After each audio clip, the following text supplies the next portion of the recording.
चांदण्यांचा प्रवास. पहिली भेट. कोल्हापूरच्या हिरव्यागार डोंगररांगा आणि गारव्यात हरवलेलं एक छोटंसं गाव सावर्डे. तिथे राहायची सायली, एक 22 वर्षांची मुलगी, जिच्या डोळ्यात स्वप्नांचा समुद्र आणि मनात कवितांचा आकाश होता. सायलीला रंग, कविता आणि निसर्ग यांच्याशी प्रेम होतं. ती गावातल्या शाळेत छोट्या मुलांना चित्रकला शिकवायची आणि मोकळ्या वेळेत डोंगरात भटकायची. तिथे ती आपल्या स्केचबुकमध्ये निसर्गाचं सौंदर्य कॅनव्हासवर उतरवायची. एकदा जूनच्या पावसाळी दुपारी सायली तिच्या नेहमीच्या डोंगरातल्या जागी बसली होती. तिथे एक जुना वटवृक्ष होता, ज्याच्या सावलीत ती तासनतास बसायची. पाऊस हलक्या रिमझिमीने बरसत होता आणि सायली तिच्या स्केचबुकमध्ये वटवृक्षाचे चित्र रंगवत होती. तेवढ्यात तिला पायवाटेवरून कोणीतरी येताना दिसलं. एक उंच, सडपातळ मुलगा, हातात कॅमेरा आणि खांद्यावर बॅकपॅक. त्याच्या चेहऱ्यावर एक स्मितहास्य आणि डोळ्यात उत्सुकता. "हाय, इथे बसायला जागा आहे का?" त्याने विचारलं. त्याचा आवाज पावसाच्या सुरासारखा मधुर होता. सायलीने वर पाहिलं. त्या मुलाच्या डोळ्यात एक वेगळीच चमक होती, जणू तो त्या डोंगरात काहीतरी शोधत आला होता. "हो, बस ना," सायली म्हणाली आणि तिचं स्केचबुक बाजूला ठेवलं. "मी विक्रांत," त्याने स्वतःची ओळख करून दिली. "मी मुंबईहून आलोय. फोटोग्राफीसाठी इथे भटकतोय. हे गाव खूप सुंदर आहे." "हो, सावर्डे खरंच खास आहे," सायली हसत म्हणाली. "पण तू फोटोग्राफीसाठी इतक्या लांब का आलास? मुंबईत कमी जागा आहेत का?" विक्रांत हसला. "मुंबईत सौंदर्य आहे, पण ते काँक्रीटचं आहे. मला खरं निसर्गाचं सौंदर्य हवं होतं. आणि इथे इथे जणू सगळं जिवंत आहे." दोघं बोलू लागले. विक्रांतला निसर्ग, पक्षी आणि गावातल्या साध्या गोष्टींमधलं सौंदर्य कॅमेऱ्यात टिपायला आवडायचं. सायलीला त्याचं बोलणं, त्याची निसर्गाविषयीची आवड आणि त्याच्या कॅमेऱ्यातून दिसणारं जग आवडलं. त्या दुपारी त्यांनी तासभर गप्पा मारल्या आणि पावसाने थांबायचं नावच घेतलं नाही. शेवटी विक्रांतने सायलीला विचारलं, "तुझं स्केचबुक दाखवशील का? मला खूप उत्सुकता आहे." सायली संकोचली, पण त्याच्या डोळ्यांतली प्रामाणिकता पाहून तिने स्केचबुक उघडलं. त्यात वटवृक्ष, डोंगर, ढग आणि गावातल्या छोट्या छोट्या गोष्टींची चित्र होती. विक्रांतने ती पाहून थक्क होऊन म्हणाला, "सायली, तुझ्या चित्रात जादू आहे. तू फक्त रंगांनी नाही, तर भावनांनी चित्र काढतेस." त्या संध्याकाळी जेव्हा विक्रांत गावात परतला, तेव्हा सायलीच्या मनात एक नवीन भावना जागी झाली होती. तिला कधी असं वाटलं नव्हतं. विक्रांतचं स्मितसेक्स हास्य, त्याची नजर आणि त्याचं बोलणं तिच्या मनात रुतलं होतं. जवळीक आणि अंतर. पुढचे काही दिवस विक्रांत सावर्डेतच राहिला. तो गावातल्या वेगवेगळ्या ठिकाणी फोटो काढायला जायचा आणि सायली त्याला गावातली सुंदर ठिकाणं दाखवायची. मंदिरातली शांतता, नदीकाठचं सौंदर्य आणि डोंगरातली शांतता. सायली आणि विक्रांत एकमेकांच्या सहवासात हरवले. सायलीला विक्रांतची साधी स्वप्न, त्याची मेहनत आणि त्याचं प्रामाणिक बोलणं आवडायचं. विक्रांतला सायलीच्या नजरेतलं स्वप्नाळूपण आणि तिच्या चित्रांतली जादू भुरळ घालायची. एकदा गावातल्या मंदिरातल्या उत्सवात सायली आणि विक्रांत एकत्र नाचले. ढोलताशांच्या तालावर सायलीचा हात विक्रांतच्या हातात होता आणि त्या क्षणी सायलीला वाटलं की तिचं हृदय ढोलाच्या तालावर नाचतंय. त्या रात्री मंदिरातल्या चांदण्यांखाली विक्रांतने सायलीला त्याचा कॅमेरा दाखवला आणि म्हणाला, "मी तुझा एक फोटो काढला आहे.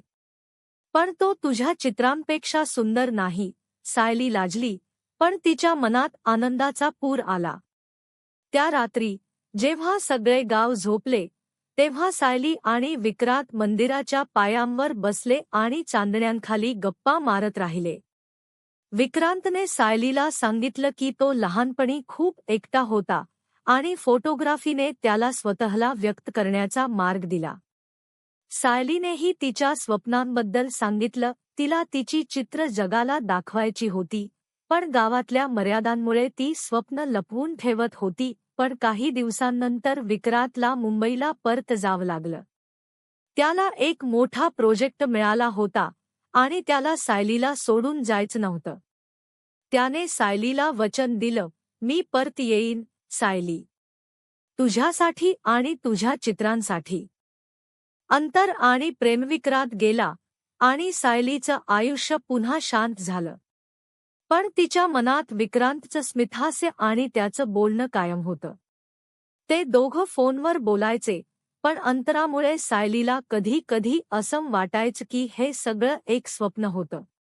विक्रांतला मुंबईत खूप काम होतं आणि सायलीला गावातली जबाबदारी.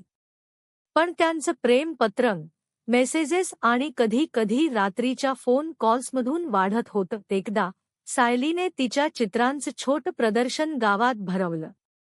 तिने विक्रांतला बोलावलं, पण त्याला येणं शक्य झालं नाही.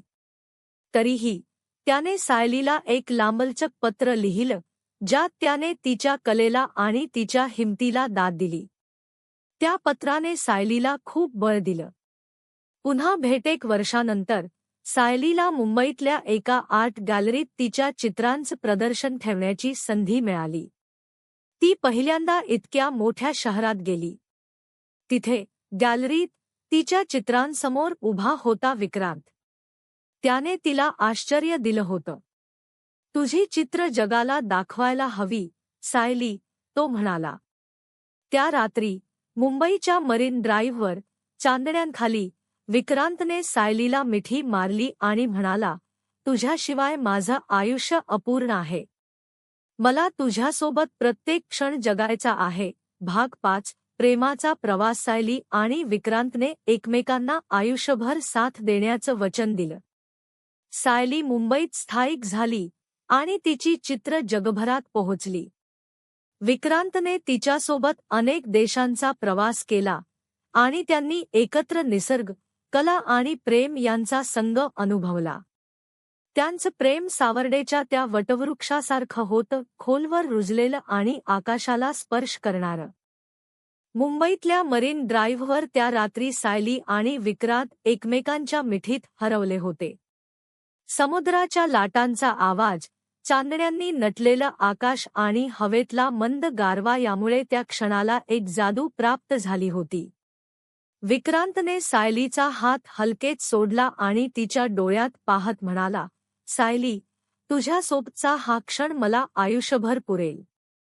पण मला फक्त हा क्षण नाही, तर तुझ्यासोबतचं संपूर्ण आयुष्य होईल. सायलीच्या हृदयाचा ठोका चुकला. तिचे डोळे पाण्याने भरले, पण ती हसली. विक्रांत, तू मला माझी स्वप्न पुन्हा जागवलीस. तुझ्यामुळे मला माझ्यातली सायली सापडली. तिने त्याचा हात हलकेच दाबला आणि त्याच्या खांद्यावर डोकं टेकवलं. समुद्राच्या लाटा त्यांच्या प्रेमाच्या साक्षीदार होत्या. त्या रात्री विक्रांतने सायलीला एक छोटीशी भेट दिली. त्याने सावर्डेतल्या त्या वटवृक्षाखाली काढलेला तिचा फोटो, एका सुंदर फ्रेममध्ये. फोटोत सायली स्केचबुक घेऊन बसली होती. तिच्या चेहऱ्यावर सूर्यप्रकाश आणि डोळ्यात स्वप्न. हा फोटो मला नेहमी तुझी आठवण करून देतो, तो म्हणाला. सायलीने तो फोटो छातीशी धरला आणि त्याला मिठी मारली. त्या मिठीत त्यांचं प्रेम बोलत होतं. मुंबईतलं नवं आयुष्य आणि जवळीक. सायलीने मुंबईत स्थायिक होण्याचा निर्णय घेतला.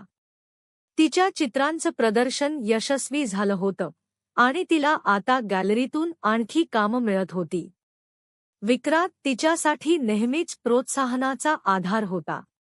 तो दररोज तिला भेटायला यायचा, कधी कॉफी शॉपमध्ये, कधी तिच्या स्टुडिओत. त्यांच्या गप्पा आता अधिक गहिया आणि भावनिक होत होत्या. एकदा संध्याकाळी विक्रांत सायलीला एका छोट्या बोटीतून समुद्रात फिरायला घेऊन गेला. बोटीत फक्त ते दोघं आणि समुद्र. सूर्य मावळत होता आणि आकाश नारिंगी गुलाबी रंगात रंगलं होतं. विक्रांतने सायलीचा हात हातात घेतला आणि म्हणाला, सायली, तुझ्यासोबत असताना मला वाटतं की मी माझं स्वप्न जगतोय. तू माझ्यासाठी फक्त प्रेम नाहीस, तर माझं विश्व आहेस. सायली लाजली, पण तिच्या डोळ्यात प्रेम लपलं नव्हतं. तिने हलकेच त्याच्या गालावर हात ठेवला आणि म्हणाली, विक्रांत, तुझ्यासोबत प्रत्येक क्षण मला कवितेसारखा वाटतो. मी कधीच इतकी सुखी नव्हते. त्या क्षणी बोटीत समुद्राच्या मधोमध त्यांनी एकमेकांना चुंबन दिलं. त्या चुंबनात त्यांचं प्रेम, त्यांची स्वप्न आणि त्यांचं भविष्य सामावलं होतं. पण प्रेमकथा कधीच इतकी साधी नसते. सायलीला मुंबईतलं आयुष्य नवीन होतं आणि तिला गावातल्या साधेपणाची आठवण यायची. विक्रांतचं काम त्याला परदेशात घेऊन जाणार होतं. एकदा रात्रीच्या जेवणात विक्रांतने सायलीला सांगितलं, मला एक मोठा प्रोजेक्ट मिळाला आहे सायली. पण त्यासाठी मला 6 महिने इटलीला जावं लागेल. सायलीचं हृदय थांबलं. ती म्हणाली, विक्रांत, तू जा, तुझी स्वप्न माझ्यासाठी महत्वाची आहेत. पण मला तुझी खूप आठवण येईल. त्या रात्री दोघंही एकमेकांच्या मिठीत रडले. पण त्यांचं प्रेम अंतराने अधिक दृढ होणार होतं हे त्यांना माहीत होतं. अंतरातलं प्रेम. विक्रांत इटलीला गेला. सायली मुंबईत तिच्या कलेत रमली. पण तिच्या चित्रात आता एक नवीन भावना दिसू लागली, प्रेमाची तळमळ. ती रात्री विक्रांतला व्हिडिओ कॉलवर बोलायची आणि त्यांचे संभाषण तासनतास चालायचे. विक्रांत तिला इटलीतल्या सुंदर गावांची, तिथल्या सूर्यास्ताची आणि तिथल्या कला प्रदर्शनांची माहिती सांगायचा.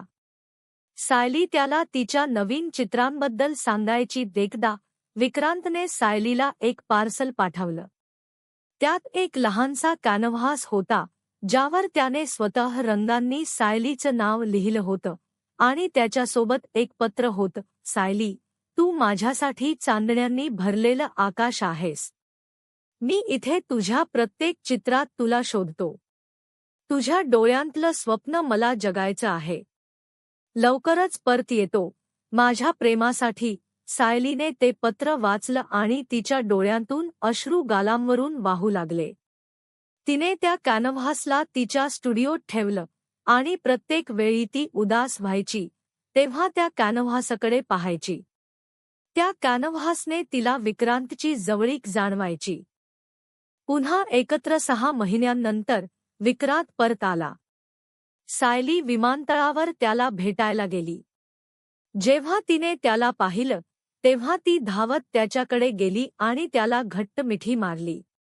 विक्रांत, तुझ्याशिवाय हे 6 महिने माझ्यासाठी पावसाशिवायच्या आकाशासारखे होते, ती म्हणाली. विक्रांतने तिच्या कपाळावर चुंबन घेतलं आणि म्हणाला, आता मी कुठेही नाही जाणार सायली.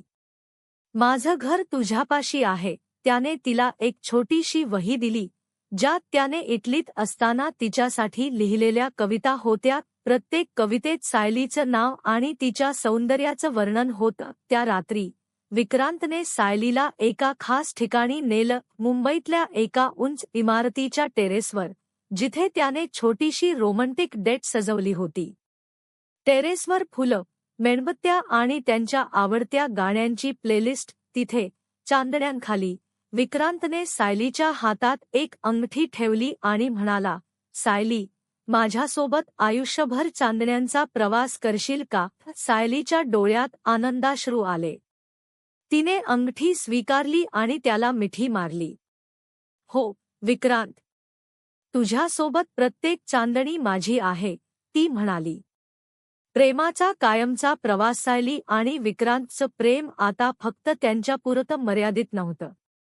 त्यांनी एकत्र एक आर्ट स्टुडिओ सुरू केला, जिथे सायलीची चित्र आणि विक्रांतचे फोटो एकत्र प्रदर्शनात ठेवले जायचे. त्यांचं प्रेम त्यांच्या कलेतून जगभरात पोहोचलं. पण त्यांच्यासाठी सर्वात महत्त्वाचं होतं ते एकमेकांचं साथ. प्रत्येक संध्याकाळी ते मरीन ड्राईव्हवर जायचे, हातात हात घालून समुद्राकडे पाहायचे आणि त्यांच्या प्रेमाच्या नवीन स्वप्नांबद्दल बोलायचे.